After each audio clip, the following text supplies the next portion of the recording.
अस्सलाम वालेकुम या यूट्यूब फैमिली, कैसे हैं आप सब लोग। जी उम्मीद है सब ठीक ठाक होंगे इंशाल्लाह ताला। जहाँ रहें खुश रहें, आबाद रहें और अल्लाह ताला अपना बहुत सारा जो फजल है, बहुत सारी जो नेमतें हैं वो आप पे इसी तरह जो है वो बरसाता रहे, आमीन जी। तो आज की जो वीडियो है उसका आगाज़ करते हैं। और आज की वीडियो में टॉपिक जो है ना वो मैंने कोई स्पेशल नहीं चूज़ किया, वो बड़ा अजीब सा टॉपिक है। शायद आपको अच्छा भी लगे, शायद आपको अजीब भी लगे। तो वीडियो जो है वो एंड तक ज़रूर देखिएगा और इंशाल्लाह आपको जो है ना समझ आएगी मैं क्या कहना चाह रही हूँ। तो इधर तो है सुबह सुबह फिलहाल नाश्ते का टाइम था, तो नाश्ते के टाइम पे आज मैंने बनाए थे मूली के पराठे।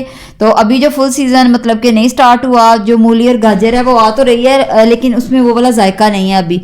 तो चलें फिर भी हंसी कितने बाज आना है जब एक मौसम चीज़ का जो है ना वो फल का या उसका शुरू हो जाए तो आवाम जो है फिर आपको पता है कि टूट पड़ती है। तो इधर जो है ना मैं आज वैसे 2-3 दिन के बाद जो है ना वो पराठा खा रही थी और मैं बच्चे स्कूल चले गए थे और बच्चों के जो बाबा जान है वो नाश्ता कर रहे थे और जो ही पराठे की खुशबू गई है तो मुझे वहाँ से आवाज़ आई डाइनिंग टेबल से कि आज फिर पराठा बन रहा है। तो मैंने कहा नहीं जी बस मैं आज पराठा खाऊंगी, फिर मैंने पराठा नहीं खाना। तो मैं कितने बढ़ना है तो सर्दियों में यकीन करें ज़्यादा मज़ा आता है पराठे का। तो यहाँ जी ऊपर फिर मैंने थोड़ा सा मक्खन रखा। मैंने कहा वो बात हो गई ना कि कर तो एक जो है गलती ली है तो फिर ज़रा बंदा सही तरह ही कर ले। तो मैंने कहा मक्खन के बगैर तो फिर इसका मज़ा नहीं आना। और ये देखिए धुएँ छोड़ता हुआ से बताया इतना कोई माशाल्लाह यमी और मज़े का था। तो जो है ना इंशाल्लाह आइंदा 2 दिन गैप करके तो फिर जो है ना दोबारा शुरू कर, क्योंकि वाकई अच्छे सही कह रहे हैं, गलत नहीं कह रहे। हमारी सेहत के लिए परेशान है कि रोज़ रोज़ जो है ना ये जो है ना पराठे नहीं खाने चाहिए। तो फिर जाकर धूप में बैठे हैं, धूप में बैठ के चाय शाय पी है अपनी जो उधर जहाँ हमने अपना पोल्ट्री फार्म रखा है वहाँ ज़रा बड़ी अच्छी धूप आती है। तो जब से ये वाला सिस्टम शुरू हुआ है तो फिर छत पे ज़रा कम ही जाते हैं और बाहर धूप में जाके ना बैठ के तो वहाँ चाय भी पीते हैं। और फिर ये मैंने बड़े पुट्ठा काम किया, इस सीढ़ी से जो है ना मैं यकीन करें बिलीव में मैं कभी नहीं जो है ना वो गई छत पे, क्योंकि हमारे ना तो मेरे अम्मा अब्बा के घर इस तरह की कोई सीढ़ी थी और ना आगे ससुराल में थी। ये इस हवेली के छत को भी सीढ़ियाँ नहीं है। तो मैंने बड़ा ही एडवेंचर किया। तो फिर मैंने यहाँ कैमरा बंद कर लिया, मैं कोई ना व्लॉगिंग कर दी और कितने वो पटाखा चला और बच्चे बेचारे अम्मा से भी महरूम हो जाए। तो इधर मैं देखने आई थी मुंजी, तो यहाँ जो है ना एक वो वर्कर लगाया है, मेरे हस्बैंड ने एक वर्कर को लगा दिया है। बहुत शुक्रिया भाई मेरे हस्बैंड का, अल्लाह ताला उनको ज़िंदगी दे, तंदुरुस्ती दे, उन्होंने बड़ा एहसास बेचारों ने किया है। तो वो जो है ना आके तो वो फैला के चला गया था। मैं सिर्फ ये चेक करने गई थी कि दाना कितना खुश्क हुआ है। यहाँ ना गलहरियाँ आती हैं बड़ी प्यारी प्यारी ना, तो मैंने बड़ा वेट किया गलहरियाँ आएंगी, पर उन्होंने क्या असी भी फोटोशूट नहीं देना। तो ये देखें वहाँ नुक्कर पे जाकर बैठी हुई है गलहरी, ऊपर सिरा उसका नज़र आ रहा होगा ये।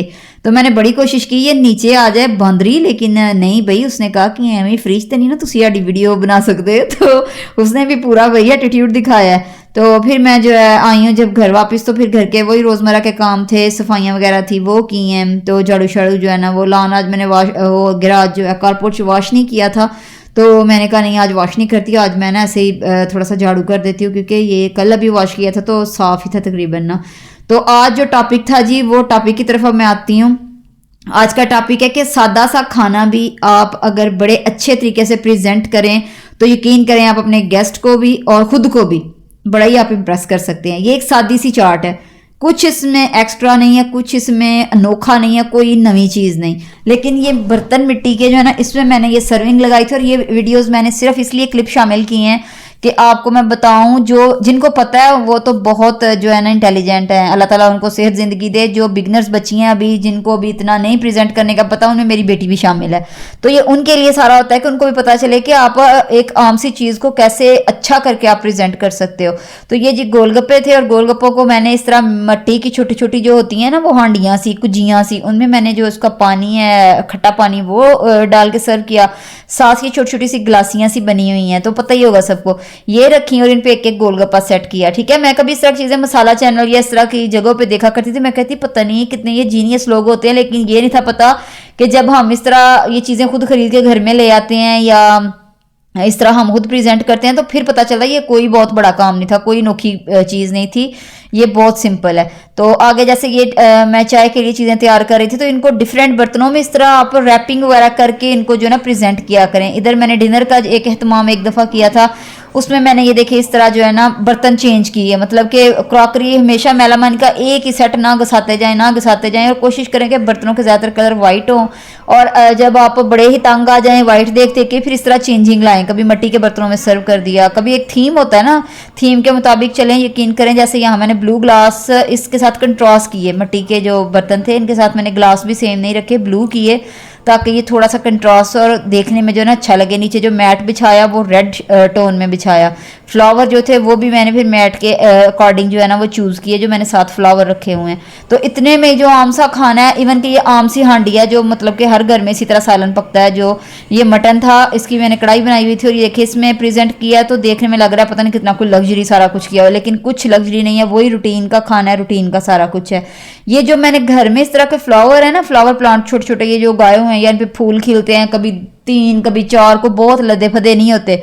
यकीन करें ये मुझे बड़ी हेल्प करते हैं।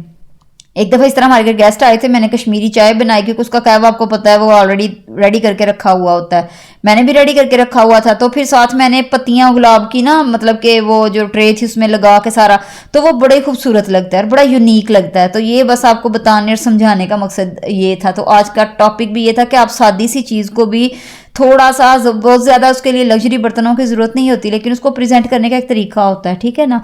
एक अच्छे से जो नैपकिन है ना, बड़े जो नैपकिन है उनका एक बंडल ला के घर में रख लें। रेगुलर टिश्यू तो सबके घरों में होते हैं, तो उनके साथ जो है ना, ये जैसे चाय का एहतमाम है तो उस तरह की चीज़ें हैं, स्पून वगैरह आप लपेट के रखें इस तरह, ग्लास वगैरह जो ये चीज़ें क्या है, ये सलीका होता है सारा कुछ ना। ये अगला बंदा इंप्रेस होता है कि यार देखें वाकई इनको सलीका है, तरीका है। खुश्क बर्तन है, कभी भी मेहमानों के आगे ये मिस्टेक नहीं करनी कि कोई बर्तन गीला हो, ठीक है ना। लेकिन ये भी मेक श्योर कर लें कि अगर वो आपने धोया है या काफ़ी देर पहले अपने बर्तनों वाले शो केस में या कहीं भी आपने रखा हुआ था, तो प्लीज़ ये भी देख लो उस पर दाग वगैरह ना। अक्सर गीले गीले बर्तन जब काम वाली अक्सर लगाती है ना बर्तन कैबन्स में, मुझे तो इसीलिए काम वालियों से शिकवा रहता है कि वो दिल लगा के काम नहीं ना करती, फटाफट से ऐसे उसको फेर फार के ना नैपकिन, तो बस उन्होंने होता है कि बस काम खत्म करे और कैबिनों में घुसा के चली जाएं, तो फिर वो बड़ी एम्बेरसमेंट होती है जब वैसा बर्तन मेहमान के सामने आता है। तो आप जो है ना बस ये मेक श्योर कर लें, और फिर आप एक साफ सुथरा टॉवल, छोटे छोटे टॉवल मिलते हैं, बड़े अच्छे बंडल बने हैं, वो टॉवल आप लाजमी किचन में रखें। उसको भिगो के अच्छी तरह निचोड़ा, फिर उससे अपने सारी प्लेटें बाउल जो भी हैं वो फटाफट से साफ किए, क्योंकि अगर एट अ टाइम धोने बैठ जाए ना तो एक तो बर्तन खुश्क नहीं होते और दूसरा जो है ना बहुत ज़्यादा फिर टाइम लग जाता है, ठीक है ना। तो बैठ बैठ के मेहमान भी बोर हो जाता है कि कितना टाइम हो रहा है, अभी तक पानी नहीं पहुंचा ड्राइंग रूम में, अभी तक चाय नहीं सर्व की गई, तो फिर ये चीज़ें जो है ना ये बैड जो है ना इंप्रेशन आपका पड़ता है। तो ये जो है ना इस तरह के काम जो है ना आप लाजमी 2-3 टिप्स हैं इनको फॉलो करेंगे इंशाल्लाह। तो मुझे बड़ी उम्मीद है कि बड़ी जो अभी बच्चियाँ स्टार्टिंग इन्होंने स्टार्ट किया है, अभी घर में फ्री होकर बैठी हैं या फिर वो इस तरह का कुछ सीख रही हैं, तो उनके लिए ये चीज़ें बड़ी हेल्पफुल होंगी। और ये इधर जितनी भी ग्रीनरी है ना, यकीन करें ये देख के बड़ा ही दिल खुश होता है। मैं शायद हर वीडियो में आपको बताती हूँ, पर पता नहीं मुझे शायद कुछ फोबिया भी है इसका। और इधर ये जो चूज़े थे जिनको मैंने दाना डाला यहाँ, तो और मैं कुछ जो बची खुची चीज़ें थी, जैसे घर में चावल पके होते हैं, चावल बच जाते हैं, कोई बचा हुआ सालन होता है, कोई भी इस तरह की चीज़ हो ना, तो पहले सारा कुछ तो ऐसा होता था कि मैं पठान के हवाले करती थी, पठान को कहती थी वो अलग, मैं तब भी शापर बनाया करती थी कि ये ना बाहर जानवरों को डाल देना। लेकिन अब मैं ऐसा नहीं करती हूँ, मैं सारा कुछ अलग से जमा करती रहती हूँ पूरे दिन का, और फिर अगली सुबह जो है ना मतलब कि वो जाके जो है ना चूज़ों को डाल देती हूँ। तो इधर जो है ना पकौड़े फ्राई कर रही थी, और पकौड़े फ्राई करने के लिए जो है ना हमेशा लोहे की कढ़ाई यूज़ करें, और यकीन करें उसमें ऐसा कोई टेस्ट इन्हेंस होता है, आपको कभी नॉन स्टिक में या किसी और में वो वाला मज़ा नहीं आएगा। आप ट्राई करके देखिएगा। तो आपको मेरे हर व्लॉग में अगर कोई फ्राइंग वाली चीज़ मिलेगी तो कढ़ाई आपको ये लोहे की मिलेगी। तो ये वाकई आप कभी दुकानों से पकौड़े खाएं तो आपको लगता है ना कि उनमें एक अजीब सी महक है, अजीब सी खुशबू है, वो घर वाले पकौड़ों में क्यों नहीं आती। उसकी बेसिक रीज़न ये होती है कि ये जिस्ती कढ़ाइयाँ होती हैं, और जिस्ती अच्छा ज़्यादा मुश्किल लफ्ज़ हो जाएगा शायद कुछ लोगों के लिए, मतलब अब लोहे की कढ़ाई कह लें। तो उसमें जो है ना वो पक के तो एक जायका होता है, फिर वो बन जाता है, तो फिर वो बड़ी कमाल की चीज़ बनती है।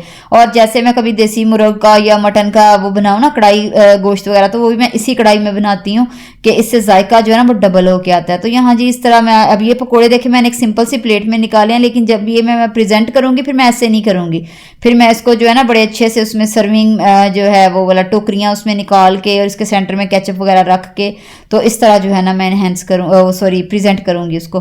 तो आज की वीडियो कैसी लगी जी ज़रूर बताइएगा, और अगर आपको पसंद आए तो please share like and subscribe. और जितने भी मेरे न्यू सब्सक्राइबर्स आए हैं आपको मोस्ट वेलकम, और बहुत खुशी हुई कि आप लोगों ने सब्सक्राइब किया और आप लोगों ने वीडियोस को पसंद किया। तो आप लोग भी इसी तरह जी सदा खुश रहें और दुआओं में याद रखें। मैं भी इंशाल्लाह आपको दुआओं में याद रखूँगी। अल्लाह हाफिज़।